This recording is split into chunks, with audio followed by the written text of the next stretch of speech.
Hoje é dia de falarmos sobre coesão textual. Eu sou o professor Luciano, vem comigo! Afinal, o que é coesão textual? É a conexão, ligação, harmonia entre os elementos de um texto. Percebemos tal definição quando lemos um texto e verificamos que as palavras, as frases e os parágrafos estão entrelaçados, um dando continuidade ao outro. Os elementos de coesão determinam a transição de ideias entre as frases e os parágrafos. Para que um texto apresente coesão, devemos escrever de maneira que as ideias se liguem umas às outras, formando um fluxo lógico e contínuo. Agora, no exemplo a seguir, observe os elementos destacados. Veja o exemplo. Os sem terra fizeram um protesto em Brasília contra a política agrária do país, porque consideram injusta a atual distribuição de terras. Porém, o ministro da Agricultura considerou a manifestação um ato de rebeldia, uma vez que o projeto de reforma agrária pretende assentar milhares de sem terra. Então, vocês devem ter percebido que esses elementos que foram destacados dão uma ideia de continuidade. E falando nisso, continuemos. Coesão através de conectivos. Pronomes. Marcela obteve uma ótima colocação no concurso. Tal resultado demonstra que ela se esforçou bastante para alcançar o objetivo que tanto almejava. Espero sinceramente que seja muito feliz. Preposição. Li aquele livro para fazer a prova. Conjunção. Joana abriu a porta e Luísa entrou. Advérbios ou locuções adverbiais. Quando João chegar em casa, estudará para a prova. Retomemos agora o primeiro exemplo. Marcela obteve uma ótima colocação no concurso. Tal resultado demonstra que ela se esforçou bastante para alcançar o objetivo que tanto almejava. Nesse exemplo, nós percebemos que a utilização do pronome ela faz com que retomemos a Marcela, evitando assim a repetição de termo. E se falando em pronomes, os pronomes demonstrativos merecem destaque. Esses. Pronomes demonstrativos. Utilizamos os pronomes demonstrativos para localizar os nomes no tempo, no espaço e no próprio texto. No espaço. Este é o meu caderno. Ou seja, o caderno está próximo da pessoa que fala. Esse é o seu caderno. Então, o caderno está próximo da pessoa com quem se fala. Aquele é o caderno de Marina. Ou seja, o caderno está distante das pessoas que estão conversando, os interlocutores. No tempo, este e suas flexões referem-se ao tempo presente ou futuro. Nestas próximas semanas, os funcionários participarão de um seminário. No final desta semana, terá reunião com a direção.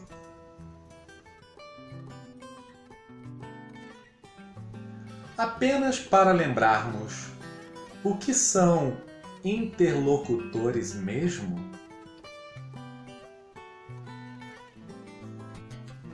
Os interlocutores são pessoas que fazem parte de uma interação.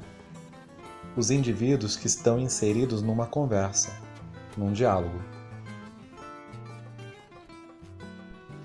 Benê, eu cutuquei você. Já curti, amor.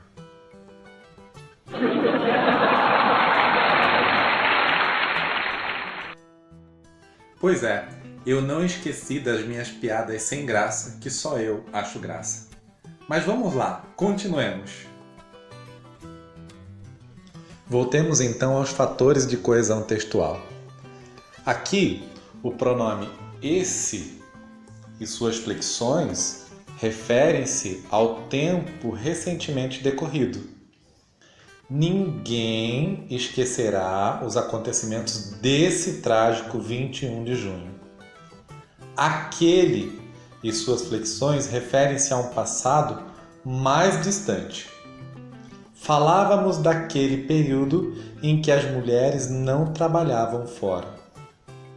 No discurso, deve-se utilizar este e suas flexões em dois casos: para adiantar o que se vai dizer ou para remeter a algo recém-dito, quando esse já dito comportar mais de uma retomada. Vejamos o exemplo. Quando saí de casa, meu pai me disse isto: não aceite nada dos outros. Admiração, respeito, amizade? Talvez, pensava ela, este seja o mais importante e perene dos sentimentos. Perceba-se que o pronome destacado este refere-se à amizade. Esse e suas flexões se referem a uma ideia anteriormente expressa no texto. Pedro foi preso como estelionatário. Esse cara nunca me enganou. Esse cara refere-se a Pedro. Este café descafeinado está ótimo. E para terminarmos, falaremos rapidinho sobre coesão sequencial e coesão referencial.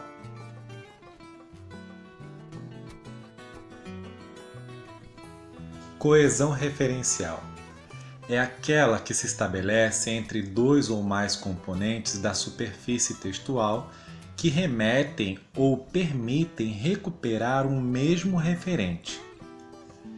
Ela é obtida por meio de dois processos: A, pela utilização de formas gramaticais, B, pelo emprego de lexemas. A, por formas gramaticais. Pronomes. As crianças viajaram. Elas só voltarão no final de semana. Verbos.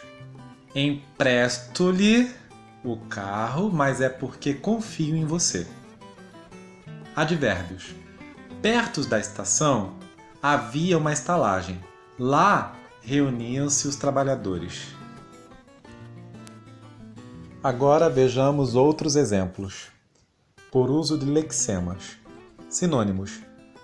A porta abriu-se e apareceu uma menina. A garotinha tinha olhos azuis. Hiperônimos. Vimos o carro aproximar-se.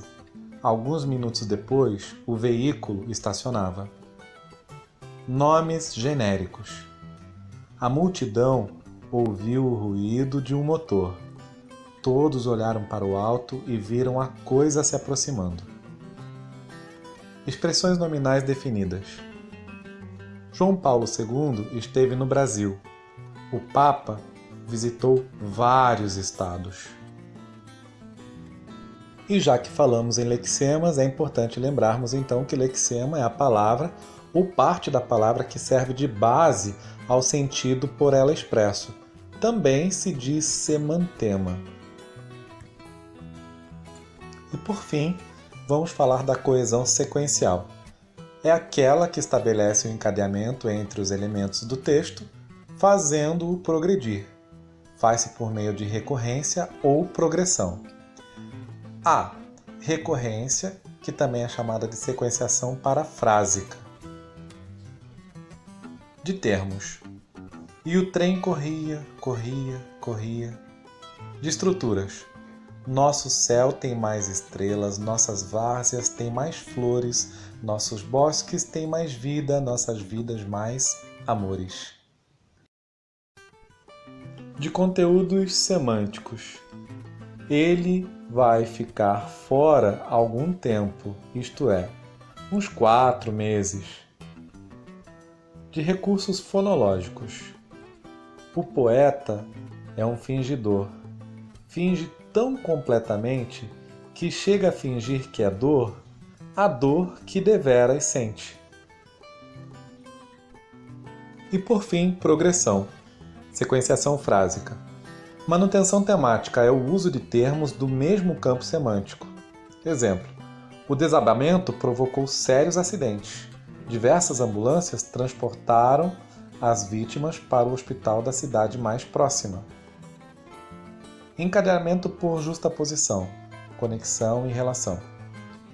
Um exemplo: muitos anos depois, eles se encontraram. Outro exemplo: o torcedor gritou tanto que ficou rouco. Outro exemplo: João é, sem dúvida, o melhor candidato. Além disso, revela conhecer os problemas do povo. Note que, se todas essas orações estivessem no mesmo parágrafo, nós teríamos um problema de coerência, que é o assunto para o próximo vídeo. Quantas coisas nós temos para falar sobre coesão textual. Mas, por enquanto, é só. Nos encontraremos agora na próxima aula, ou próximo vídeo, sobre coerência textual. Em breve, nós aprofundaremos quando traçarmos as relações, as comparações entre coesão e coerência. Muito obrigado e até já!